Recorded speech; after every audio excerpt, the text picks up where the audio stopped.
Oi, gente. Meus irmãos, que Jesus esteja entre nós.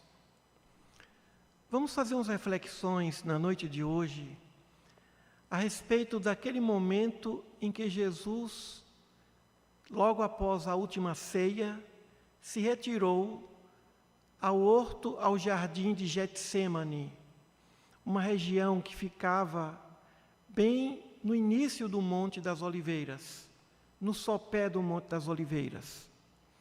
Então vamos fazer uma reflexão a esse respeito. E nesse momento em que ele estava a orar, ele sofreu uma sudorese de sangue.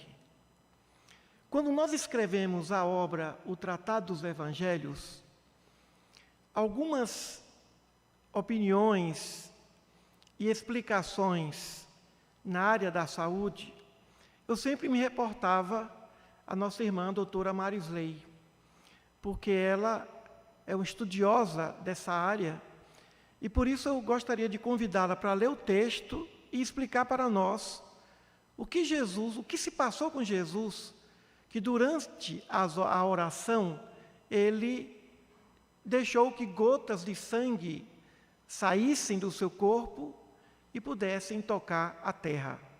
Então, para solicitar que ela leia e também nos ofereça essa explicação.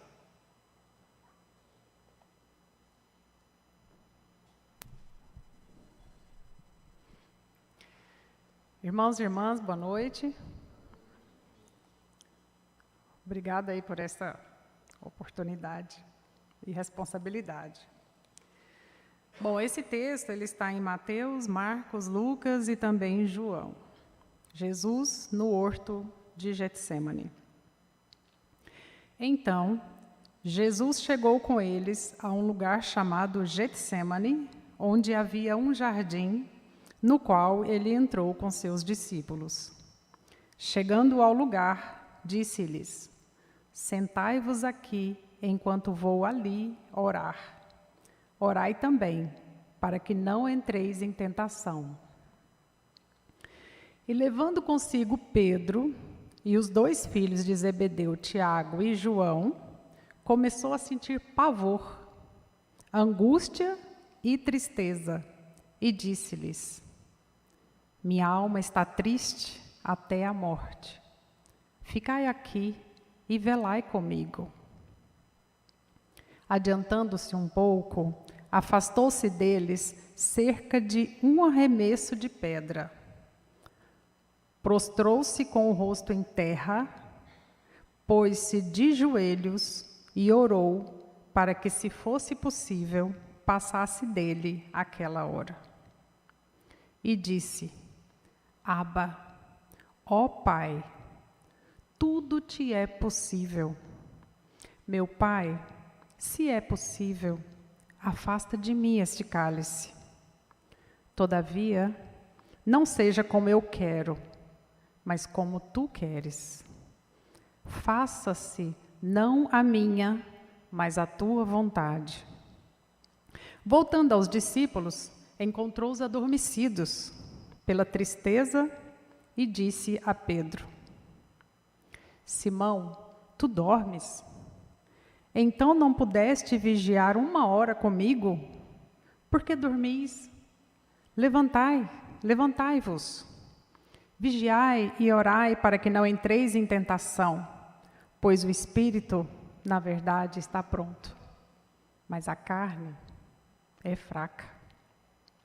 Afastando-se de novo pela 2ª vez, orou dizendo: Meu Pai, se não é possível passar de mim este cálice, sem que eu o beba, faça-se a tua vontade.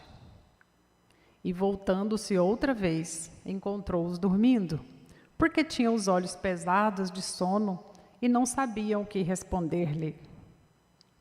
Deixando-os novamente, afastou-se e orou pela 3ª vez, dizendo as mesmas palavras.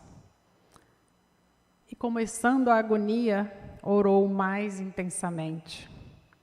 E aconteceu que o seu suor se tornou como espessas gotas de sangue que caíam sobre a terra. E então apareceu-lhe um anjo do céu que o confortava. Levantando-se da oração, pela terceira vez voltou aos seus discípulos e lhes disse: dormis agora e descansais? Basta. Eis que chegou a hora e o Filho do Homem será entregue nas mãos dos pecadores. Levantai-vos, vamos, eis que chegou o que me entrega.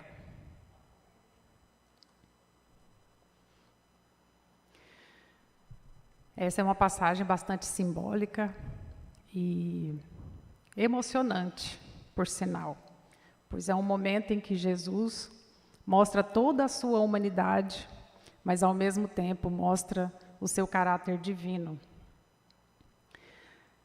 Aqui se trata, deixando o fenômeno e o sagrado de lado, aqui se trata de um fenômeno chamado hematohidrose, ou hematidrose, abreviando a palavra hemato, do grego sangue, hidrose, de água, né, de suor, porque no suor se elimina a água e eletrólitos. Essa passagem que trata da hematohidrose, ela já é discutida por vários autores, inclusive em evangelhos apócrifos. E próprio Champlin e outros autores também tratam dessa questão, e alguns cientistas já pesquisaram também. Que fenômeno é esse? E, além da explicação, há outros que dizem também que, na verdade, até de forma desrespeitosa, como se Jesus tivesse tido algum tipo de dengue hemorrágica que não existia naquela época, ou que não tenha sido um suor de sangue, mas que tenha sido apenas uma epistaxe ou um sangramento nasal. Deixando todas essas hipóteses de lado, vamos explicar fisiologicamente o que acontece na hematohidrose. Como os irmãos sabem, nós temos milhares e milhares de vasos sanguíneos periféricos. Então, toda a nossa pele ela é intensamente irrigada por vasos bem fininhos, que nós chamamos de capilares. Então, nós temos as artérias, as arteríolas, temos as veias, as vênulas, temos esses capilares. Então, são eles que levam o sangue à superfície da nossa pele e, claro, à superfície de todos os órgãos. O que faz, então, uma vasodilatação tão intensa a ponto de ocorrer o extravasamento de sangue? Porque o vaso sanguíneo, ele é um tubo, mas não é um tubo completo. Ele é como se fosse um tubo formado por uma rede, né? Imaginem um tubo formado por um tule. Então, essa rede é formada por células. Claro, é musculatura lisa, né? Então são células musculares que não estão no nosso controle. Então, existem alguns fatores no nosso organismo que fazem com que essas células se afastem e haja realmente o extravasamento sanguíneo para o tecido epitelial e, às vezes, até extrapele mesmo. Quais que seriam essas condições? E vamos analisar, então, as condições de Jesus, que ele estava naquele momento. Em condições fisiológicas, essa vasodilatação ela acontece praticamente o tempo todo no nosso organismo, a depender das nossas atividades. Mas, patologicamente, quando nós temos, por exemplo, uma infecção, há uma vasodilatação, porque o nosso sistema imune provoca essa vasodilatação, porque um corpo estranho entrou no nosso organismo, ou um vírus, uma bactéria, ou mesmo uma lesão. Todos nós já tivemos alguns pequenos hematomas, né? Ou então quando vai tirar sangue e fica aquela mancha escura, né? Aquilo é um hematoma, porque houve um extravasamento. Então, fica roxo, porque células sanguíneas ficaram por ali e vão sendo eliminadas, roxo, depois marrom. Você tem certeza que você quis me passar a palavra? Porque agora... Então, vamos lá. Então, essa é uma condição. Também quando nós temos uma infecção, no caso que alguma célula é rompida, ácidos são liberados e aí nós vamos desenvolver febre, vasodilatação. Vasodilatação, porque tem vasoconstrição, vasodilatação para quê? Para que as células de defesa saiam, as células brancas saiam ali da corrente sanguínea e cheguem até aquele local onde está infeccionado, por exemplo, para fazer o trabalho de fagocitose, de defesa, enfim. Então, são essas condições. No caso de Jesus, ele estava em uma condição de intenso estresse. O texto fala de termos importantes como pavor, angústia, sofrimento, tristeza intensa até a morte. Então, quando nós sofremos um estresse, uma pressão muito grande, o nosso organismo reage como se fosse realmente um corpo estranho, um vírus, uma bactéria. Todos os irmãos aqui já viram as pessoas terem febre porque passam por um momento de trauma ou um estresse muito grande.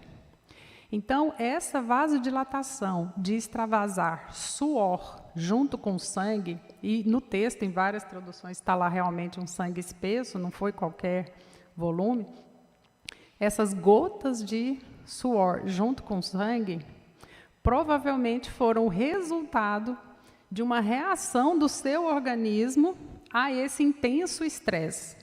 O que é que o estresse faz no nosso corpo? Ele gera descarga de hormônios, tais como, de hormônios sim, mas principalmente de neurotransmissores, a exemplo da noradrenalina, da adrenalina, que faz com que haja um batimento cardíaco. Como Jesus estava numa intensa angústia, numa intensa pressão, num intenso estresse, né, diretamente com o Pai, ele sabia exatamente o que iria acontecer, né, ele puxou o futuro, né, sabia que iria ser entregue, que seria passar por um sofrimento, por uma crucificação. Então, essa ansiedade, esse puxar do futuro para o presente, fez com que houvesse uma descarga adrenal intensa, e a descarga adrenal ela faz com que todos os órgãos nobres do nosso organismo acelerem, como, por exemplo, o coração acelere, né, e aí ele vai ter uma taquicardia. E com taquicardia, o coração bombeia mais sangue, leva mais sangue para a periferia, né, para que tudo fique mais atento para sobreviver. É a questão de luta e fuga, né, simpático e parasimpático. Então, o seu sistema nervoso autônomo também ficou mais exacerbado. E, ao mesmo tempo que estava acontecendo ali essa vasodilatação, esse acelerar do coração, quando nós estamos em situação de intenso perigo, mesmo que tenha uma vasodilatação, em termos cerebrais, a tendência é fazer com que a gente se coloque num lugar de alerta, mas também se coloque num lugar de não saber exatamente o que fazer. Por isso que quando a gente passa por uma raiva muito grande, um susto muito grande, a gente fica assim meio sem saber o que fazer, né? E às vezes até depois fala assim, eu poderia ter falado aquilo, mas não falei, não lembrei, dá um branco. Por quê? Porque o nosso sistema límbico, que é o nosso sistema animal, ele existe para a nossa sobrevivência.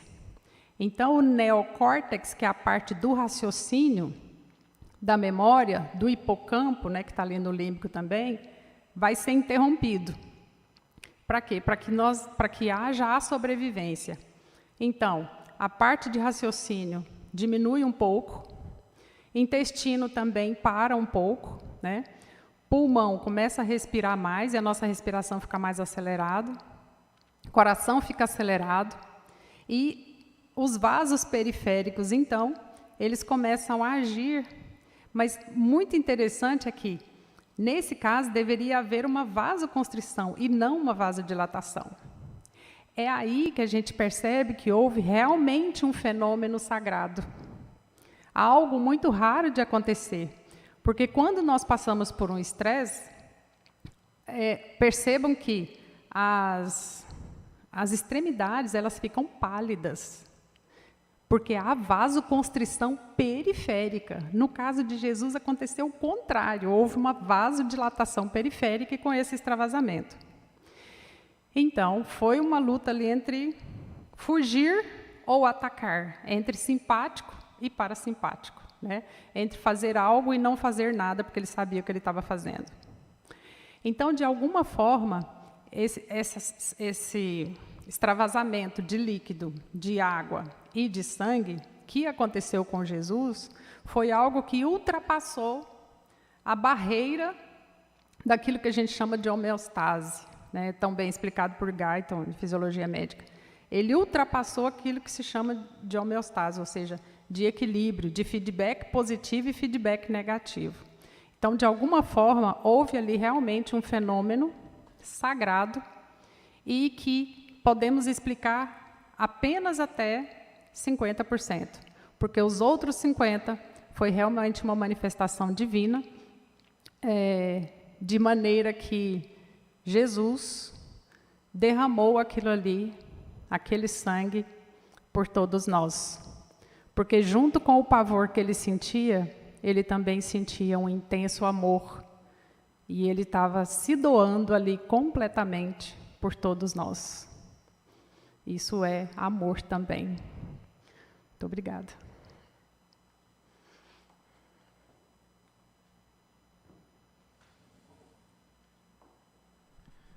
Bem, depois de consultar os universitários, né? Consultar quem entende, a gente pode continuar a fazer as reflexões. Obrigado, professora Marisley. O nosso livro já está sendo preparado, o Tratado dos Evangelhos, provavelmente vai sair em 4 volumes. Em 4 volumes. Vai se chamar Coleção Tratado dos Evangelhos. E toda a parte da saúde, tudo que diz respeito à parte biológica da saúde, nós colocamos no texto do livro, que foi considerações, observações da doutora Marisley. Muito bem. Falamos que Jesus saiu daquela reunião no cenáculo com os discípulos, o que se chama de a última ceia. Saiu dali com os discípulos, com os 11 discípulos, já que Judas não estaria ali. Mas depois Judas o encontraria ali, no horto do Getsêmani, no jardim do Monte das Oliveiras. Então ele saiu com os 11.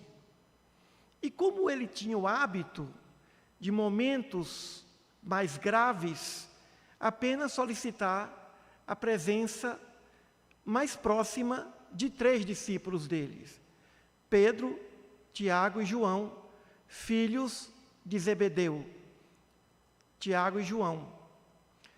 Então esses 3 ficaram mais próximos a convite de Jesus, os outros mais afastados e orando. Então Jesus foi a um lugar que parecia ser um lugar que ele tinha o hábito de orar. Não se tratava ali de um ambiente estranho, de um ambiente que ele foi pela primeira vez. Não. Era um ambiente que ele tinha o costume de recolhimento e de oração. Então ele foi com esses 3. Os outros ficavam mais afastados. O Evangelho diz que ele se retirou da presença de Pedro, Tiago e João, à distância de um arremesso de pedra, que seria em torno de 30 metros. Então Jesus não se afastou muito, ele esteve à distância de 30 metros. E ele sabia que naquela noite, foi um momento da noite, que naquela noite Judas levaria aqueles guardas do templo para aprisioná-lo. Poucas horas antes, na última ceia, Jesus manda Judas fazer o que tinha que ser feito. Faça o que tem que ser feito.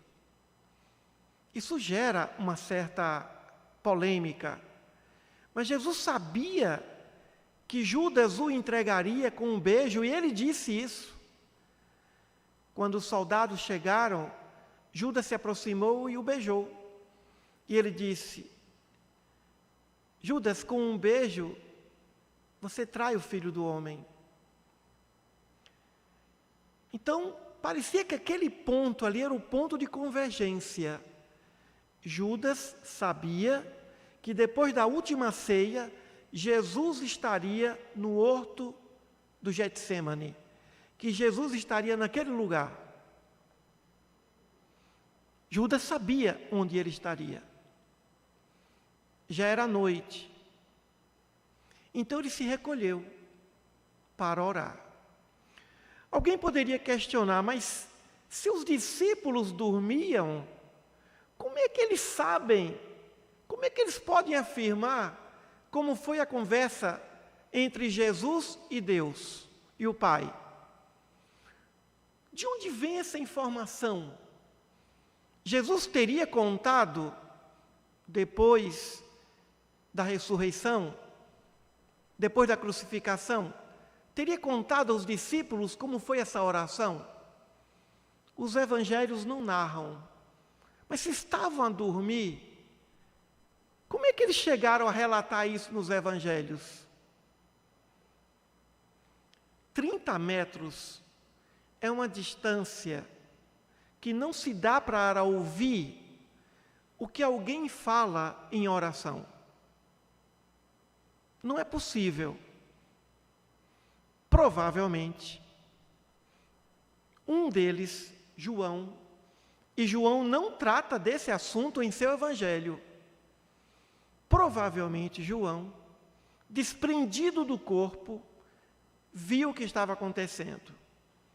O espírito, João era um médium de grande potencialidade, o autor do Apocalipse. Então aquela cena foi testemunhada por algum deles, ou Pedro, ou Tiago, ou João. Por uma dedução lógica, imaginamos que foi João que viu, que ouviu, que presenciou essa prece de Jesus. Então, no primeiro momento, Jesus fala sobre o poder de Deus. Senhor, nada para ti é impossível. Deus pode tudo. Tudo. Inclusive derrogar suas leis. Ele pode tudo. Nada para ti é impossível. Aí ele define o poder de Deus, o Criador dos universos, dos trilhões e trilhões de planetas, bilhões e bilhões de galáxias, e sustenta tudo isso por intermédio do seu magnetismo espiritual, essa imanência.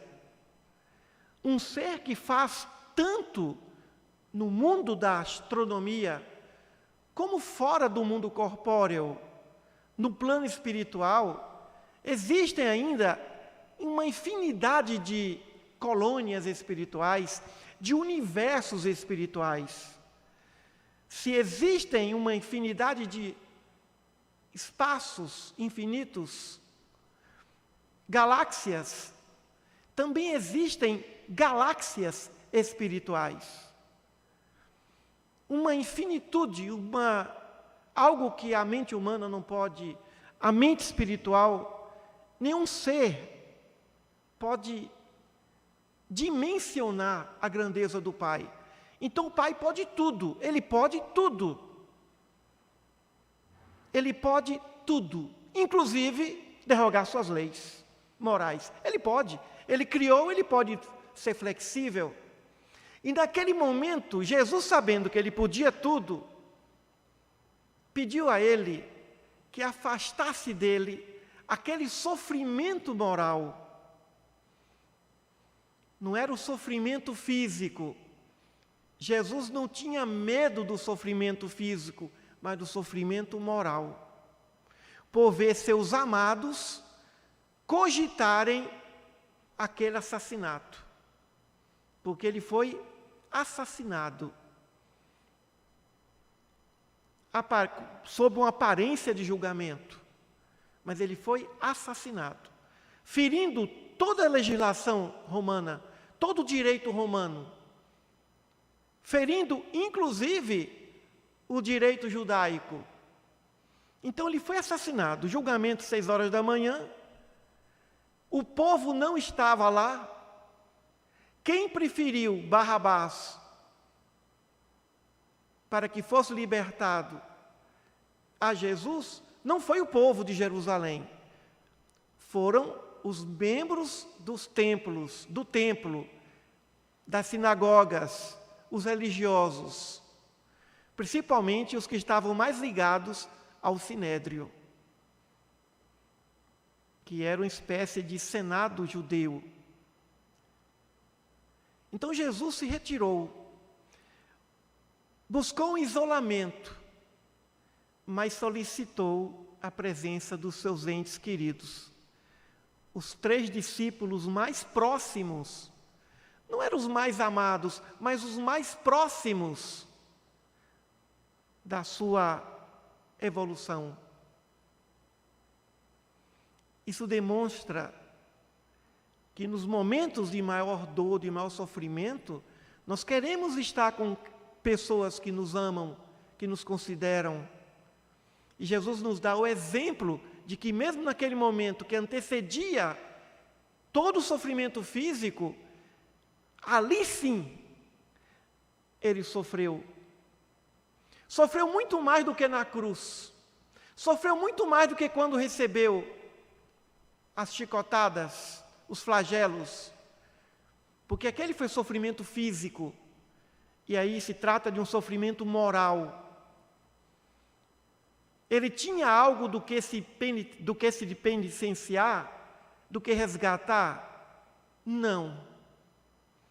Mas por que ele passaria por isso? Porque não tem como a luz chegar a um ambiente de trevas e não incomodar as trevas. Não tem como uma corrente elétrica, quando muda de polaridade, não sofrer a resistência da bobina ou do elemento elétrico para o surgimento da impedância, da oposição. Não tem como a verdade surgir e não encontrar resistência diante da ignorância. A verdade sempre encontrará resistência diante da ignorância. A luz sempre encontrará resistência diante das trevas.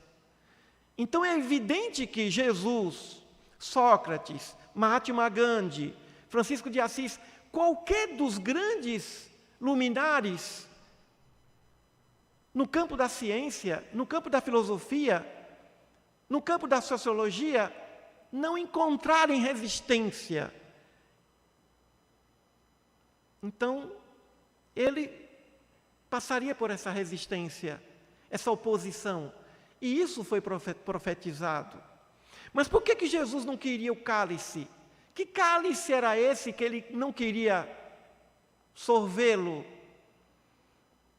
Que amargura era aquela? Ele não queria que os seus amados praticassem mais uma injustiça. É a angústia de uma mãe. Imaginemos uma mãe que sabe que às 9 horas da noite os seus filhos vão aparecer em casa e vão acabar com a sua vida, vão assassiná-la. Ela sabe, e ela não vai sair dali. Essa foi a angústia que Jesus sentiu. Esse foi o pavor que Jesus sentiu. Essa foi a tristeza infinita que ele sentiu. Ver o seu ente amado, seus amados equivocados. Mas por que ele mandou Judas fazer o que tinha que fazer? É porque, independentemente de Judas ou não, ele seria preso. Mas o que Judas queria com aquilo? A crucificação de Jesus? Não. Judas queria, através de uma estratégia, que Jesus chegasse até o Império Romano e demonstrasse o seu poder. Tanto que quando ele viu Jesus crucificado, ele devolveu, jogou as moedas. Ele não queria dinheiro. E enlouqueceu e se perturbou. E a palavra da melhor tradução não é traiu. Com um beijo, tu entrega, foi entregar. Ele entregou Jesus aos soldados do templo. Judas escolheu essa missão tão árdua de entregar Jesus, porque por ele talvez fosse mais fácil do que se Jesus fosse pego de sobressalto. Então Jesus volta e ele pede: fiquem aqui, orem comigo, compartilhem desse meu sofrimento. Mas os discípulos dormiram. E Jesus vem e diz: vigiai e orai, para que não entreis em tentação, ou seja, no adormecimento do espírito. Quando o espírito para de evoluir, ele está adormecido. O espírito está pronto, ele sabe o que ele precisa fazer. Mas a carne é fraca, seu nível evolutivo ainda não atende às aspirações espirituais. A carne significa processo evolutivo de um espírito que ainda precisa de reencarnações. Quem passa pelo processo das reencarnações está sujeito às tentações. Não é a carne que é fraca, é o espírito que é fraco pela sua condição de ainda precisar das reencarnações corpóreas para evoluir, que não foi o caso de Jesus. Ele não precisava mais de reencarnar para evoluir, que é o nosso caso. Precisamos reencarnar para evoluir. E o Evangelho é sempre didático, vem sempre com três vezes, né?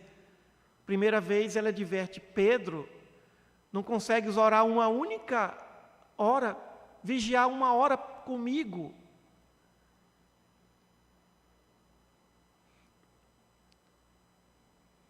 Meus irmãos, no momento máximo do nosso fechamento de ciclos, seja na terra ou seja no plano espiritual, ainda que estejamos cercados de pessoas queridas, amadas, esse momento é único, é solitário.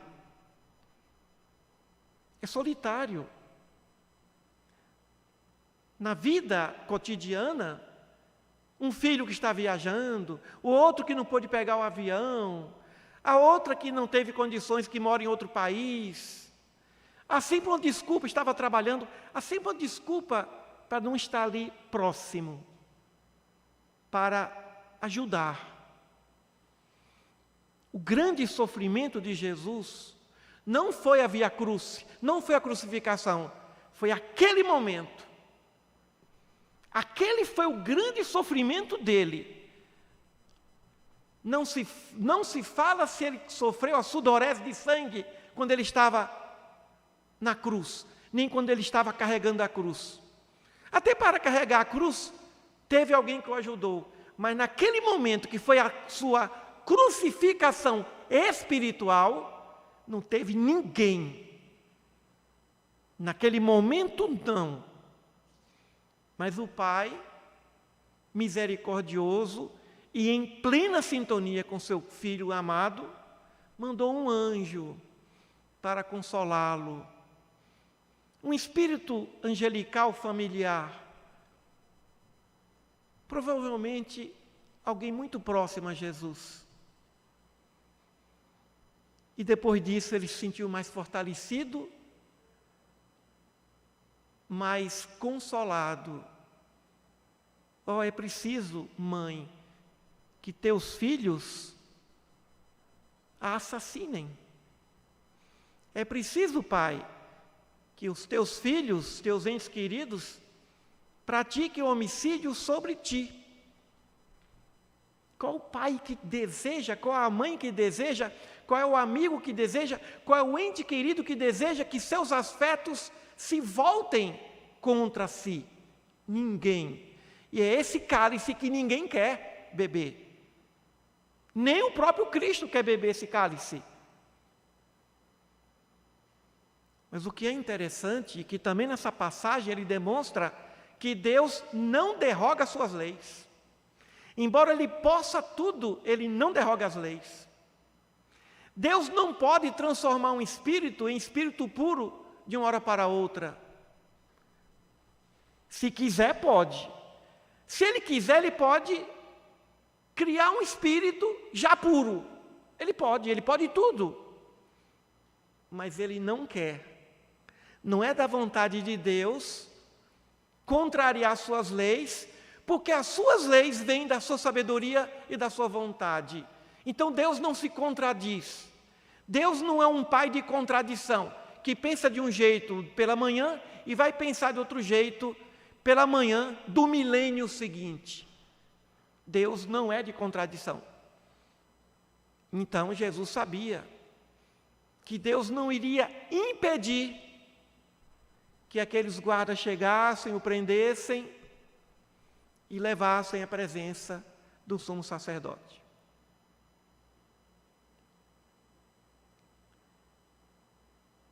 E chegaram. Judas se aproximou, deu o beijo. E ele disse: vocês vieram me prender, então prendam a mim e liberem os outros. Pedro, extremamente preocupado, afetuoso, logo puxou da espada. Não era bem espada, era um facão. Facão que se usava em pescaria para cuidar dos peixes, abrir os peixes, e feriu a orelha de um soldado, aquele que primeiro tocaria em Jesus para prendê-lo, acorrentá-lo. O homem caiu com a orelha ensanguentada.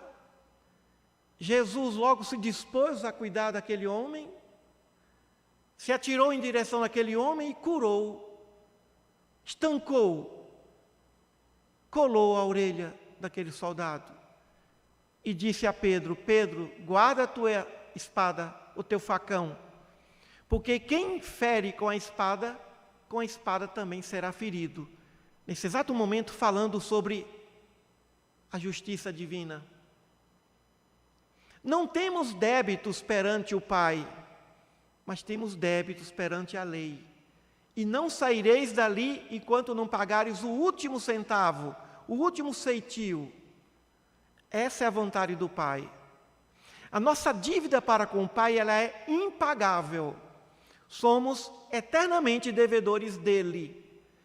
Mas as dívidas que devemos perante a lei, e não ao nosso próximo, não devemos nada a ninguém, nem ninguém deve a nós, mas devemos à lei.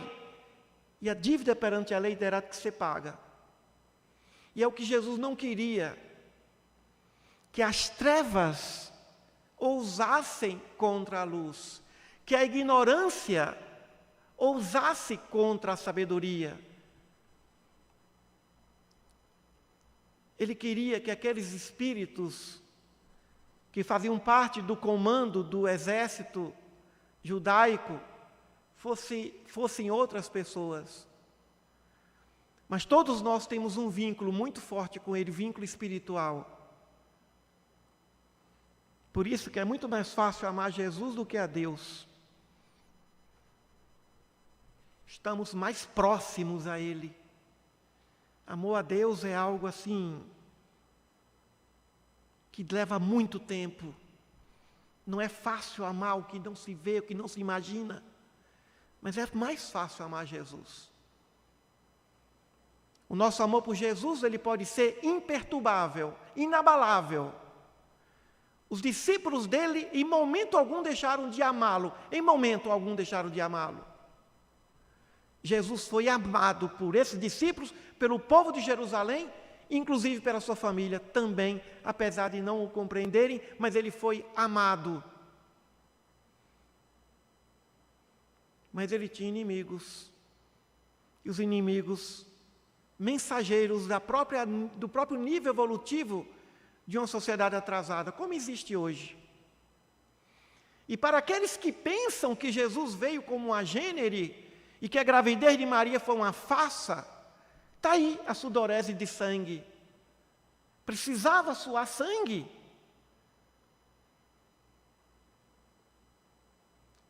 Se ele fosse uma gênere, claro que ele tinha poder sobre o corpo dele, mas isso mostra o quanto que aquele corpo foi humano, mesmo que ele tivesse controle sobre ele. Então, a ideia docetista, a ideia de que Jesus não foi de carne e osso, cai por terra em muitos momentos, inclusive nesse. Que sangue é esse?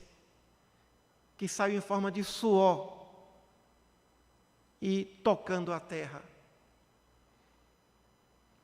E muitos que pensam assim, querem justificar suas fraquezas. Olha, Jesus foi bom porque ele não teve o corpo igual ao que eu tenho. Se ele tivesse o corpo como eu tenho, eu duvido que ele teria controle sobre os impulsos biológicos do próprio corpo.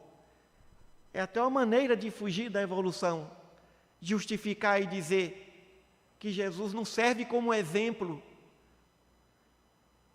porque teve um corpo diferenciado. Evidente que ele teve um corpo diferenciado, mas ele não foi um indivíduo fora das leis terrenas. Ele teve sim um corpo de carne e osso, que ele podia fazer o que ele quisesse, ele podia desmaterializar, materializar do outro lado, como acontece com os médiuns. Mas ele sofreu e caiu sangue em forma de suor.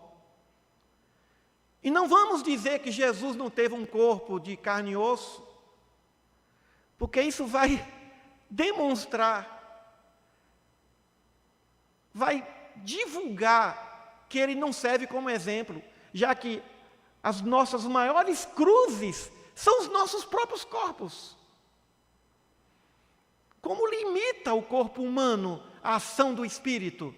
O espírito é uma centelha, o espírito é muito etéreo, o corpo é muito denso. E aí está Sudorese provando que ele teve um corpo de carne e osso, que depois ele desintegrou, e depois da cruz, ele veio, aí sim, com o corpo perispirítico, com o corpo espiritual. Depois da crucificação, ele apareceu com um novo corpo, que não foi aquele corpo. O que ele fez com aquele corpo de carne e osso? Desintegrou, desapareceu. Mas a grande mensagem da noite é o poder e a força da oração. A vontade, a intimidade do Mestre com o Pai. Essa intimidade que ainda não temos, mas que queremos e que desejamos e sonhamos por tê-la. Isso, meus irmãos, diante das dificuldades.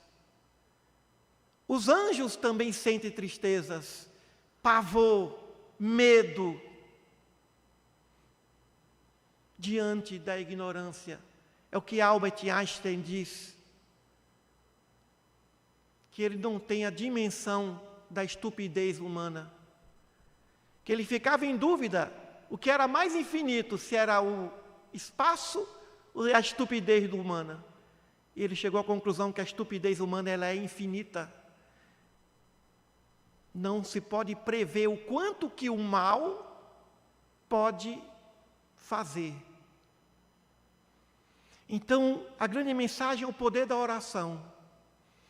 Buscarmos na oração o consolo, e os espíritos amigos descerão, estarão conosco, no momento nas mesas dos hospitais, nas mesas cirúrgicas, no momento de uma cirurgia complexa, no momento de um tratamento complexo, no momento de uma dor, de ver seu ente querido partir, e de uma maneira inesperada, acidental, a oração. E essa oração é solitária, Os amigos não podem participar, estão a dormir, ou seja, não estão do nosso caminho evolutivo. Cada um tem seu caminho evolutivo. Ninguém pode carregar a cruz do outro.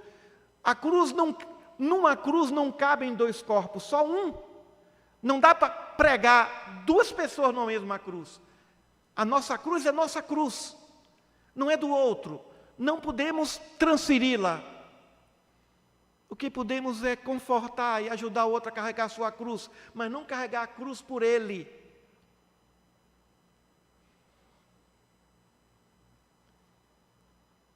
O momento mais sofrido da vida de Jesus é esse instante.